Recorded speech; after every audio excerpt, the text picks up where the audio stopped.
nó cá nhau rong ấy trong này gì cái tên anh trả thiết trong miền phong dư tan chơi trong xe chấm lòng sẽ đời rong siêu và nó bé cú chuyện cho các mò lu chơi lu nhau cho các tàu một tàu sáu sự đối trong gì nhất là lời sản do nông tiệt trầu lu bao để đôi xiang ót xiên nàng gạo và tới chơi hải tiệt tan chơi trong này trong gì cái tên phong dư mong sẽ đời cú dùng chỉ sự kiện nó cá nhau rong trầu để lu xí hở nó một trò lời toàn tệ nông nó biết cho các là một sinh trí đối trong gì cú chỉ xong cú rong siêu dù cho các là một update cho tới chờ trầu biết sẽ là tổng long lê cụ tiết tàu thả nhớ tròn tàu cụ cho số sự thầu lọ nọ hai tia cụ do e tu và do là một chơi phơi tròn tàu cho tết chờ trò bé sẽ là tầm lòng nhớ tròn tàu cho số nông gia sơn gió cụ do thả cho tết chờ ilu thầu ilu hải cho lên đây cho nên sĩ kỳ ca mò nhớ tròn hậu sẽ họ chống bồi trả tuần gì còn nó và tết chờ sẽ hải tiệt tan cho cụ cho phong dư thiết cho thân cả cụ nhớ tròn tàu cho số nông cụ do là một trò cụ chỉ xong chậu nhớ tròn tàu cho tết chờ nọ có một số khó sầu thế cũng mua ở bên tụ phong gì cũng tàu sòn tại nhất là họ nói hay tiền nên sẽ có cũng thà cho hòa là khó rong là thiệt còn nó cũng hay đó biết là tấm lòng hay tiền do cũng thà cho hòa là khó rong thiệt nó chỉ nhiều sự hơn để hàng thiệt do nên nó cũng thiết gì sẽ thà kia cho hòa nữ sĩ kỳ thiết cho hòa kỳ chuyên cho ta sinh năng thiết cho ta sinh năng chết sức còn nó cũng và thiết chỉ sẽ hai tiền cũng cho phong gì luôn mà chuột số là số tụ này cũng chỉ xả lý trả thiết ok để nó bé dù cho các là một hạt thiết bao tròn tại cho năng sĩ kỳ các món nhau thông là căn đồ khứ tròn tỏ căn tại bé mà lên một bao tròn tại cho tới chờ ít lúc thầu ít lúc bóng là một trò lý gia sân gió nông tịt trào lúc bao lên tôi xóa chiên nàng gạo nọ tụ lên lòn tại cho năng sĩ kỳ các món nhau thông là căn đồ khứ chế tu một trò lên đời Iran Ocean trào chuột chia ó bùa bao trào lành nhau lên đời cho vật ta chỉ năng nhất thông là căn đồ khứ giờ trâu chuột xía bế bộ bao trâu láng họ nhớ lên đời cho vào lời kho rong tan trò nhớ thông là căn đồ khư do ocean trâu ít xía ở bộ láng ta chỉ nói trẻ mua cho vào nửa bự nhớ trò hong ICU lò xì cho nên vào nửa món nhà đời trẻ mua chống cho lên đời bao chỉ xía chỉ bộ bế ở láng rồi chỉ để con một bế một bao tròn tại cho tới chờ ilu nhớ trò lên nông nọ nhớ tròn tờ tết chờ America bỏ tao hai tiền cho nên hòa sĩ kỳ cá mò lòn dày trong cho hòa ta chỉ năng chia lòn dày trong nông nọ kia cho nên sĩ kỳ cá mò nhớ tròn tờ tết chờ America do bé sẹn bé chào bao chia xả bùa bé chào lăng lò tròn tờ cho hòa kỳ tàu cá mò chia nào mò in nông tờ tết chờ America do nàng cầu bé chia bé bùa xả chào bé lăng ta chỉ nói cho nên ta chỉ nói một lời nhớ tròn tờ tết chào America do chuột xia trí bùa xa chào o lăng nà mọi in nông tờ tết chào America cho ta chỉ năng chết chuyên gì do ít xia ít bùa nàng gạo ít lăng lúc chuẩn giờ họ can là cú do Spain lúc xưa hở nói cho nên sĩ kỳ tàu ca mòn dễ tu một rồi tờ ít sàn pe chào ít xia chào bùa bao chào lăng lo tròn tờ cho hòa kỳ tàu ca mòn trên là mọi in nông tờ do chi xia bao bùa xa chào gì lăng họ nhớ lên đời cho ta chỉ nói một lời do cầu Austria chào bùa bao chào y lăng nà mà in nông tờ Spain cho ta chỉ nói chuyên gì do chào bùa chua chào bao lăng lúc tuần gì họ can là cú do tết chào Italy lúc sẽ hở nọ cho nên sĩ kỳ tàu Camon chỉ tu một cho lên đời y sản nàng gầu gì xe chua bùa bao chào gì lăng nà mà in nông tờ Italy cho nàng hòa là của tàu kỳ Camon chuyên gì do bao chia bế bộ cầu trào lăng ta chỉ nói một lời do cầu chi chia gì bùa gì chào xà lăng nà mọi in nông tại Italy cho ta chỉ nói chuyên gì do chi bùa nàng cầu chi lăng lúc tuần sẽ học can là do tết chờ Germany và giờ lúc tết chờ Việt Nam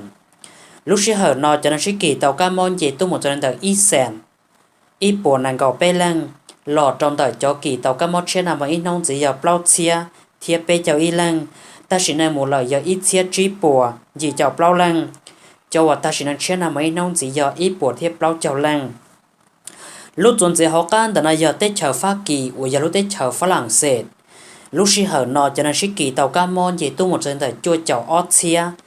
gì bùa bê chào chua lăng cho kỳ tàu Camon chuyện là mấy nông chỉ do Austria gì bùa gì chào lăng ta chỉ nói một lời do gì chia xả chào gì lăng nà mà in nông tờ tết chờ Hoa Kỳ cho ta chỉ năng chuyên gì do trí bùa cầu gì lăng lúc tuần gì học can là tết chờ xúa lúc sĩ hở nọ cho nên sĩ kỳ ca mò do gì chào ít xia trò bùa trào chào chua lăng cho ở ta sĩ năng một lời do bê chia bê bùa nàng gầu chua lăng lúc tuần gì học can đó là do Iran lúc sĩ hở nọ cho nên sĩ kỳ tàu ca món dễ tu một cho linh đời chỉ châu gì chia ở bùa nàng gầu trào lăng nhau linh đời cho ở kỳ tàu ca món chia nào mà ít nông gì do ở chia bao bùa gì cho bê lăng ta sĩ năng một lời do bê chia trào bùa thiết bê lăng nào mà ít nông tờ Iran ta sĩ năng chuyên gì do ít bùa chỉ châu ít lăng bỏ tàu hai tiệt ta sĩ nói tới chế Iran là cú mua chất bản sự là một tí thái tàu cho năng hòa sĩ kỳ ca mô thiên cho trâu cho ta sĩ năng chỉ chuột chống bị chờ lơ bóng là một trâu lúc dọn gì học can đã nói tới chờ Anh Kít và giờ tới chờ England ta sĩ nói cho nó sĩ kỳ ca môn dễ tu một lần đẹp lâu châu xạt xia dì bùa thiết trâu lăng lọ trong đời cho hòa kỳ tàu ca mô trên là mấy nông gì giờ trí xia chua bùa bê lăng ta sĩ nói một lời giờ lâu xia chua bùa bê chọc lâu lăng nà mà in nông tờ tới chờ Anh Kít ta sĩ nói trí chiên gì giờ trò bùa thiên nặng gạo y lăng lúc tuần giờ can đã nói giờ Turkey lúc sĩ hở nói cho nó sĩ kỳ tàu ca môn dễ tu một lần đẹp nặng gạo xạt xia trào chào chua lăng lọ trong đời cho kỳ tàu ca mô trên là mấy nông gì giờ bê chia y bùa bê chào trí lăng ta sĩ năng một lời giờ trí bùa xa chào bao lăng nà mà in nông đời chờ kỳ ta sĩ năng chuyên gì giờ xa chào bê lăng lúc tuần giờ can đã nói giờ Switzerland lúc sĩ hở nói cho nó sĩ kỳ tàu ca môn dễ tu một lần đẹp nặng gạo y chia y bùa lăng lọ trong đời cho kỳ tàu ca mô trên là mấy nông gì giờ trí bùa chua chào trí lăng ta sĩ năng một lời giờ xa bùa cầu trí lăng nà mà in nông đời Switzerland ta sĩ năng chuyên gì giờ bao chào chua lăng lúc tuần giờ can tại Belgium lúc sĩ hở nói cho nó sĩ kỳ tàu ca món dễ tu một cho nên là cầu chuột xia trào bùa chuột chào y lăng lọt trong đời cho kỳ tàu ca món trên là mấy nông gì do ít xia ó bùa trào chào lăng ta sẽ nói một lời do ít xia bao bùa bao chào xà lăng nằm mà in nông cho ta sẽ nói chuyên gì do ít bùa trào chào bao lăng bóng là một trong lúc tuần giờ họ can tại Netherlands lúc sĩ hở nói cho nó sĩ kỳ tàu ca món dễ tu một cho nên là cầu xà xia gì bùa chỉ chào y lăng lọt trong đời cho kỳ tàu cá mò trên là mấy nông gì giờ ít xia áo bùa nàng gạo bao lăng ta chỉ nên một lời giờ ít xia xà bùa trào chảo trào lăng họ nhớ linh đời cho uộc ta chỉ nên trên là mấy ít nông gì giờ ít bùa cầu chi lăng lọt trong đời Canada lúc sĩ hở nói cho nó sĩ kỳ cá mò dễ tu một cho nên là cầu chi xia bao bùa nàng gạo chi lăng cho uộc kỳ tàu cá mò trên là mấy nông gì giờ ít xia chi bùa cầu bê lăng ta chỉ nên một lời giờ áo bùa xà chảo xà lăng nằm mà ít nông đời Canada ta sẽ nói chuyện gì giờ bao chào trào lăng lúc tuần giờ họ can tại là Australia lúc sĩ hở nói cho nó sĩ kỳ tàu cá món dễ tu một lần đời cầu Australia chỉ chào y lăng cho vào kỳ tàu cá món trên là mấy nông gì giờ áo bùa xa chào lăng ta sẽ nói một lời giờ áo bùa thiếp lao lăng nằm mà in nông cho ta sẽ nói chuyện gì giờ cầu gì lăng bóng là một trong lúc tuần giờ họ can tại là Portugal lúc sĩ hở nói cho nó sĩ kỳ tàu cá món dễ tu một lần đời cầu Italia áo bùa xa chào gì lăng cho vợ kỳ tàu cá mò trên là mấy nông gì giờ xà bùa chỉ chào bao lần ta sẽ nằm một lời giờ ốp bùa cho chào chi lăng nằm ở in nông đời Portugal ta sẽ nằm trên gì giờ nàng gạo chua lăng bóng là một trong lúc tuần gì học can tại là Brazil lúc sĩ hở nói cho nó sĩ kỳ tàu cá mò chỉ tu một lần đời cầu Italia ít bùa bê chào lăng cho vợ qua tàu kỳ trên là mấy nông gì giờ xà bùa xà chào lăng ta sẽ nằm một lời giờ bao bùa gì chào chào lăng nằm ở in nông đời Brazil ta sẽ nằm trên gì giờ bao chào y lăng lúc tuần giờ học can tại South Korea bây giờ lúc tới chờ cầu để cắt tê lúc sĩ hở nói cho nó sĩ kỳ tàu cá món dễ tu một lần là cầu chia óp bùa bê chào xả lăng lọt trong tờ cho kỳ tàu cá món trên nào mà in nông giờ gì chào y lăng ta chỉ năng một lời giờ ít bùa gì chào bê lăng nào mà in nông tờ cầu để cắt tê ta chỉ năng trên gì giờ trầu lăng nhất trong tờ cầu để cắt tê lấy tàu xì lấy cho chạy nên trụ hàng thiết chỉ ta nên ta lò hải cho cái son rùa lòng tờ cho tin năng là cú do uất tàu trả cơn cầu lì giờ lên nó còn nó thấy giờ ít khó uất trâu cầu lì cắt tê cho nên sĩ kỳ cá mó là chỉ trong ta chỉ năng là chỉ chuột trong gì lời bóng là một trong lúc tuần sẽ học can tại giờ Israel lúc sĩ hở nó cho sĩ kỳ tàu cá món chỉ tung một trong đời gì xếp lóc của bé chào lăng cho ở kỳ tàu cá mó trên là mấy nông gì giờ chỉ bỏ xa chào cho lăng ta chỉ năng một lời giờ lóc chào cho lăng nằm mà in nông cho ta chỉ năng trên gì giờ chi lăng lúc tuần sẽ học can tại giờ Sweden lúc sĩ hở nói cho nó sĩ kỳ tàu cá món chỉ tung một cho nên để trâu xe gì bùa bê chào lăng cho ở kỳ tàu cá món trên là mấy nông gì giờ bê bùa gì chào xa lăng ta chỉ năng một lời giờ lóc bùa thì y lăng nằm mà in nông đã sẽ biết đến ta chỉ năng trên gì giờ nàng gạo gì lăng lúc tuần giờ can tại Norway lúc sĩ hở nói cho nó sĩ kỳ tàu cá món chỉ tung một cho nên để chi chia trâu bùa gì chào xa lăng họ nhắc lên đời cho ở kỳ tàu cá món trên là mấy nông gì giờ ít bùa bê chào xa lăng ta chỉ năng một lời giờ xa chào y lăng nằm mà ít nông tờ nó về cho vật ta sẽ năng chuyên chỉ do chua lăng lúc tuần sẽ học ăn tờ nó do Australia lúc xưa họ nói cho nó sẽ kỳ tàu các món gì tôi một số lần tờ chít xét trò bùa gì chào xà lăng họ nhớ lên tờ cho kỳ tàu các món trên nào mấy nông chỉ do ít bùa bê chào xà lăng lọt trong tờ cho vật ta sẽ năng một lời do bê chào xà lăng nằm mà ít nông tờ Australia ta sẽ năng chuyên chỉ do xà lăng lúc tuần sẽ học ăn tờ nó do Latvia lúc xưa họ nói Latvia cho nó sẽ kỳ tàu các món gì tôi một số cần cầu đi làm thiệt giờ chi chia bê bùa gì chào chua lăng nhau lên tàu cho quả là qua tàu kỳ trên là mấy nông diễn tàu lát xỉa giờ trò bùa chi chào gì lăng ta sẽ nằm một lời giờ bao chào o lăng nằm mà in nông tàu lát xỉa ta sẽ nằm chuyên gì giờ o lăng lúc tuần sẽ học can tàu này Iran lúc xưa hở nói cho nó sẽ kỳ tàu cá món gì tôi một cho nên tàu bao xỉa chua bùa chua chào bao lăng lọt trong tàu cho quả kỳ tàu cá món trên là mấy nông gì giờ bê bùa chua chào lăng ta sẽ nằm một lời giờ ít bùa chi chào gì lăng nằm mà in nông tàu Iran ta sẽ nằm chuyên gì giờ nàng gạo ít lăng lúc tuần sẽ học can tàu này check lúc xưa hở nói cho nó sẽ kỳ tàu cá món chỉ tôi một cho nên tàu bao xia chỉ bùa bao cho bê lăng lọt trong tàu cho kỳ tàu cá món trên là mấy nông chỉ giờ xà chào y lăng họ nhớ lên tàu cho vợ ta sẽ một lời giờ trâu chào xà lăng nằm mà in nông tàu check ta sẽ nói trên chỉ giờ gì lăng lúc tuần sẽ học can tàu này Chile lúc xưa hở nói cho nó sẽ kỳ tàu cá món chỉ tôi một cho nên tàu bao xia bao bùa xà chào y lăng cho vợ kỳ tàu cá món trên là mấy nông chỉ giờ bê bùa thiết cầu lăng nhớ lên tàu cho vợ ta sẽ một lời giờ bê chào bao lăng nằm mà in nông tờ Chile ta sẽ năng chuyên gì giờ xả lăng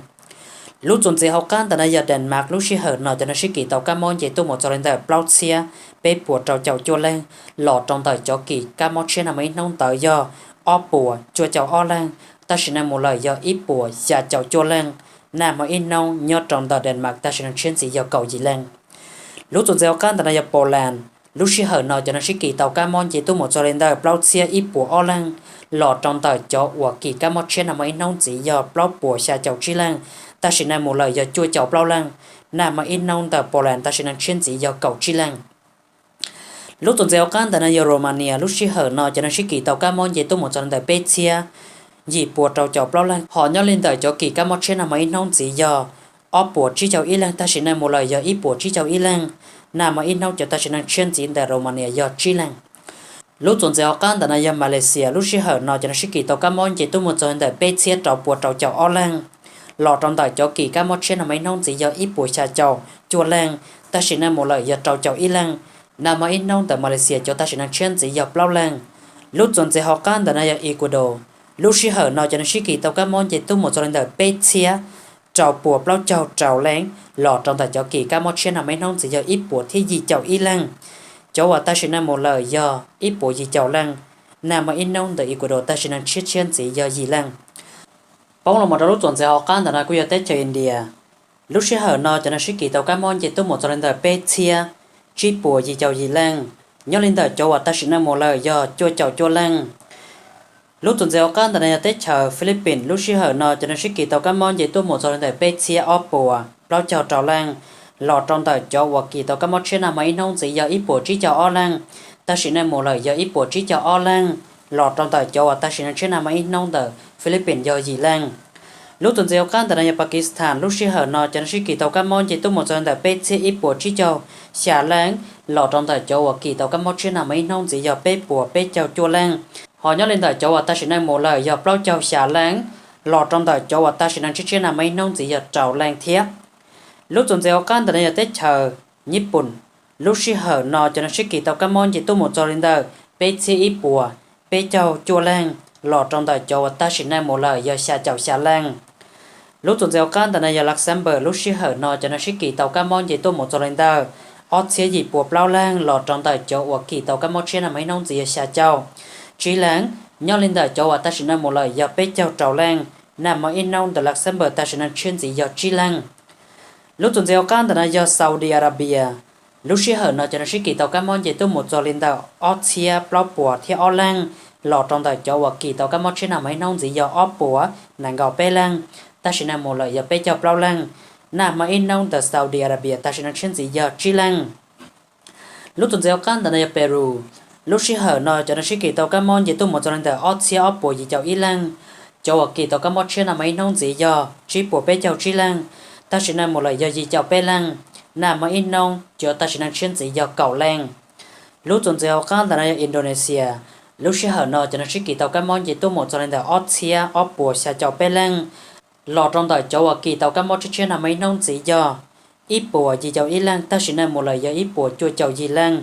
nà mấy nông đời Indonesia ta chỉ nên chuyên chỉ do xả lăng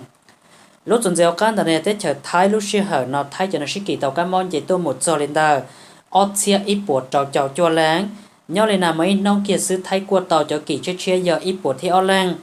ta chỉ nên một lời do nàng gạo bê lăng nà mà in nông tại Thái tế ta chỉ nên chuyên gì do bê lăng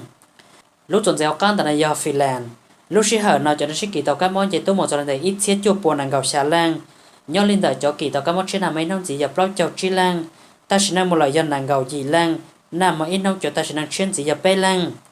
lúc tuần sau kan tại này do Serbia lúc sẽ hở nào cho nó sẽ kỳ tàu các món chế tôi một cho nên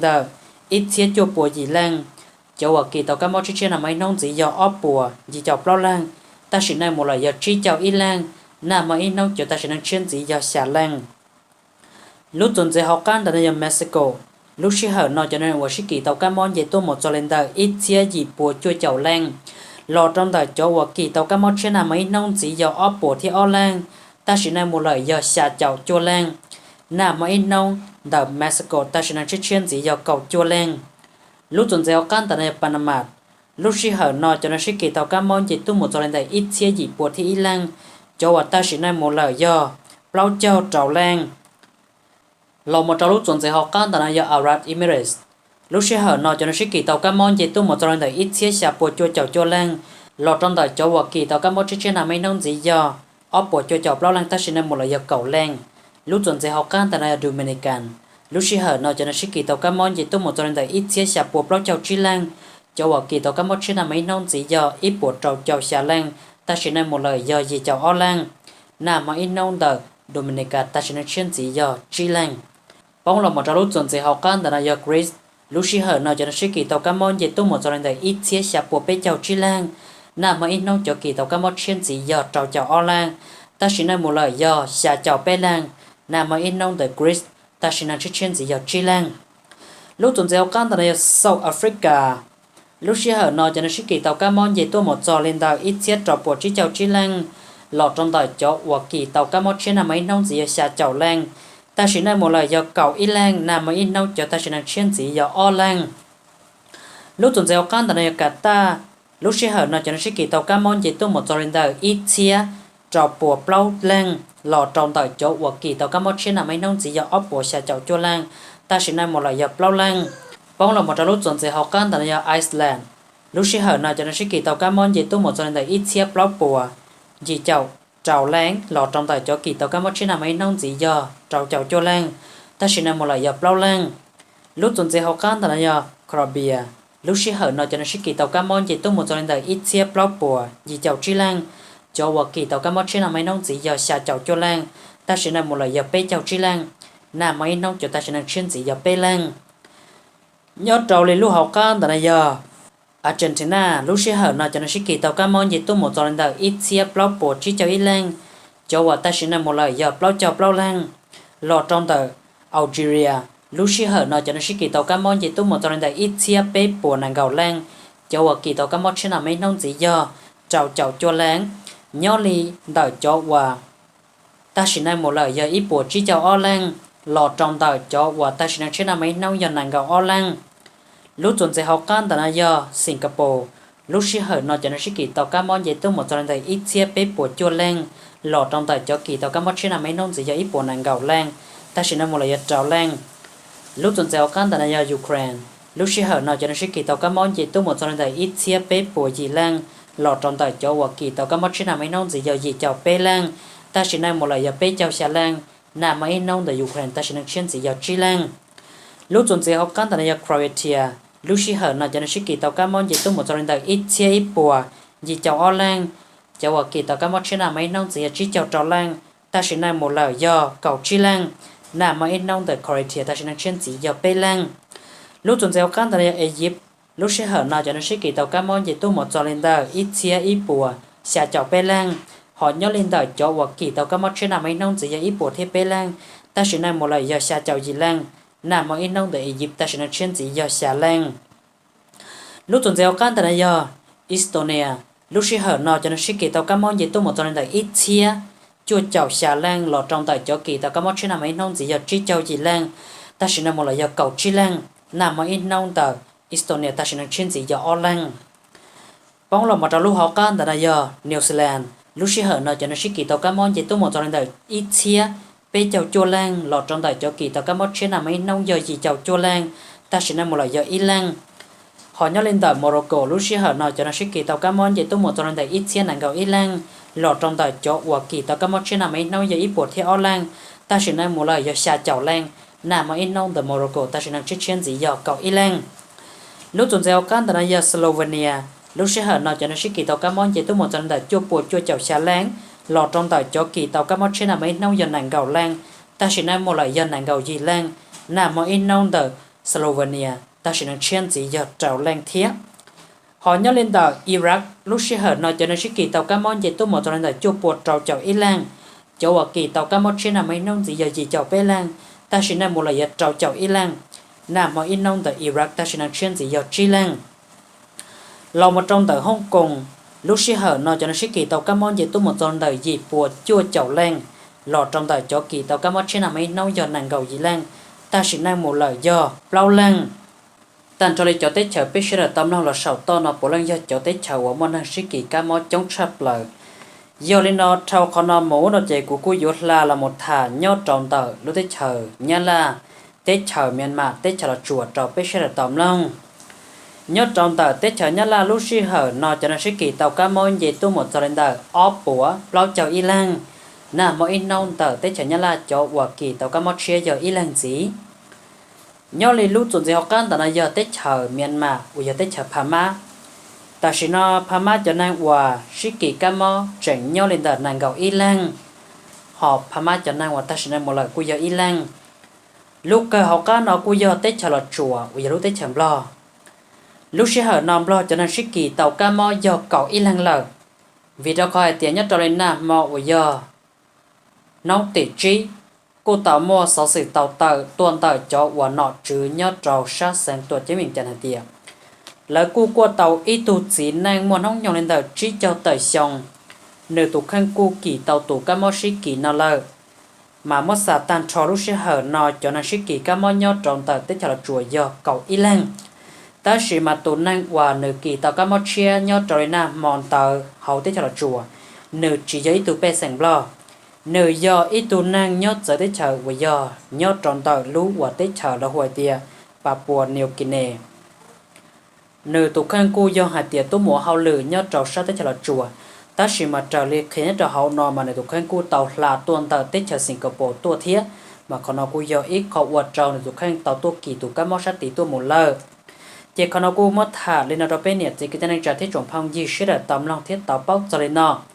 thiết thông tại của cô tết trâu cho cái tim mong và nhớ trâu sát tết cho là chùa này cô tàu comment là sự sáng tạo sáng tại tuần nhớ trâu tại cô cho sở sự là sự cô cho và clip video này cô hay tiệt có cô mua hậu tết cho là chùa nó cho là một thả trâu bé sẽ là tóm lòng thiết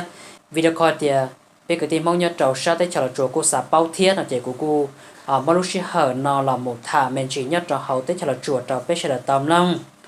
nhớ trâu lấy lúc xí hở nó nhớ trâu hậu tết cho là chùa hải trò bên nè chỉ cái tên anh trả mong hoang hử chuột tù chỉ hải nhớ trò cầu tên đôn ra tê lò xí giá cá tê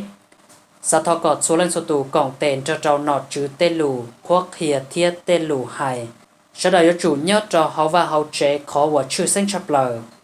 vì đó coi tiền lúc xí hở nọ nửa chỉ giấy lúc xí hở và bé dùa xí lờ nửa giấy lúc xí hở và nửa một số cái phò xí cơn gầu bông là một trò bé lúc tết chở lờ mà nhớ trò lấy lúc xí hở nó trò lấy bỏ nhớ trò tê sáu sự là chỉ là tàu post tàu nhớ trò hậu tê Facebook cô tàu mòn tàu lúc ròn tàu lúc sáng nhớ trò hậu tê cho là chùa nọ chỉ hay nhớ trò sát tư ly là cô tàu trò tê tốt chẳng sự trò cho tốt trò thiết tê cử khờ máu mồ nhớ trò tàu tê kế trò cho năng quả thầu kế đó là mộtผื่trò khỏi vô tàu cua là thiết cô hỏi vô tàu hải là có chỉ số tàu sang trò có nhớ trò hậu và hậu chế thiết họ nhớ trò lên tờ tê do là cô bỏ tàu hải tiền là cờ lờ rủ thiết mà còn nó cô cho ít khó qua kế tí thái lòn tờ và tên nó tê chữ xa cọ sẽ đợi mua cho cái cổng tệ thiết thì có nó cũng mất thả lên nó đâu bên nhà thì cứ ta đang chờ thiết trọng phong như tàu bao cho mình chỉ hải cho cái tí thái